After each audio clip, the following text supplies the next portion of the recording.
Sweet Dreams Sarah, written by Vivian Kirkfield, illustrated by Ewald.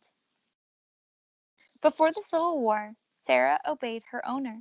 Hurry up, eyes down, don't speak. Slaves were property, like a cow or plow or the cotton that grew in the master's fields. But every day Sarah dreamed of a different life. A husband, a family, a job that she loved. Her father was a carpenter. With a hammer in his hands, he could build anything. Sarah thought she could too. Then something happened that changed their lives forever. A new law freed people from slavery. Sarah moved to Chicago with freedom in her pocket, hope in her heart, and dreams swirling in her head. She made her first dream come true when she married a kind stair builder named Archibald Goode. They started a family, her second dream. Sarah rented out rooms in their home to people who needed a place to live. She saved every penny she could to pay for her third dream, her own furniture store.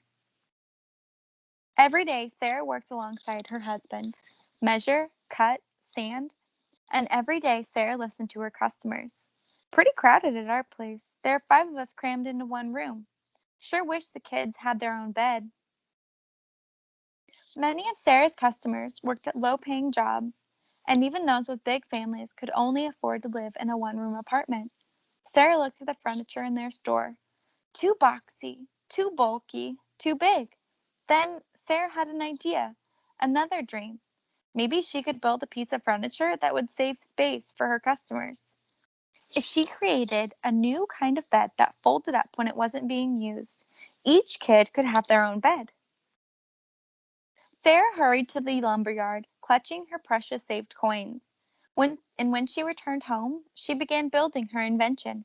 Measure, cut, sand.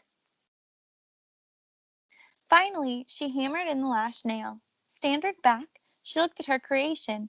A desk. But not any desk. Inside the cabinet doors, a fold-out bed was hidden. Sarah pulled, she pushed, stuck. Sarah took it all apart and started over again, but everything went wrong. Wood split, nails bent, the bed wouldn't lay flat. Sarah didn't give up. She took a deep breath and dove right in to fix it. Again. At last she stepped back and smiled. Now, when she pulled out the bed, it slid back in without a catch or a squeak. Archibald wanted to sell it in the store right away. But Sarah knew there was one more thing she had to do. She'd dreamt it, she'd built it. Now she needed to claim it. Sarah needed to get a patent.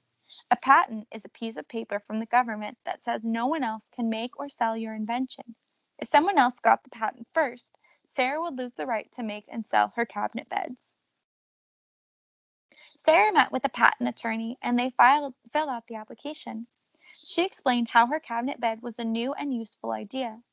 Sarah slipped the documents into an envelope and mailed it, and the waiting began. Months passed. Had the application gotten lost in the mail? Had they found out she was a woman or that she was black? Sarah knew some people thought a woman should stay at home to cook and clean and take care of the children. She knew that others believed if you had dark skin, you didn't have a right to own anything, and certainly not a patent. But Sarah knew better. After a year, a letter finally arrived. Denied. There were already patents on similar inventions. Sarah needed to prove hers was different. Carefully, she changed a word here and a sentence there, explaining more about her unique mechanism, the idea that had come to her so long ago. Slipping the paperwork and a bit of her heart into the envelope, Sarah sealed her fate and sent it off.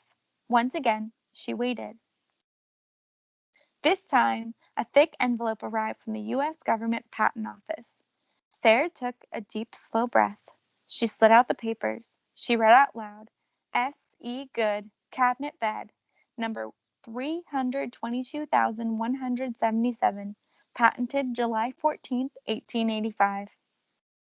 Staring at her name in print, Sarah proudly traced each letter. Her idea, her invention, her name in history. She had built more than a piece of furniture. She had built a life far away from slavery, a life where her sweet dreams could come true. S.E. Goode Furniture, Cabinet Beds, on sale now.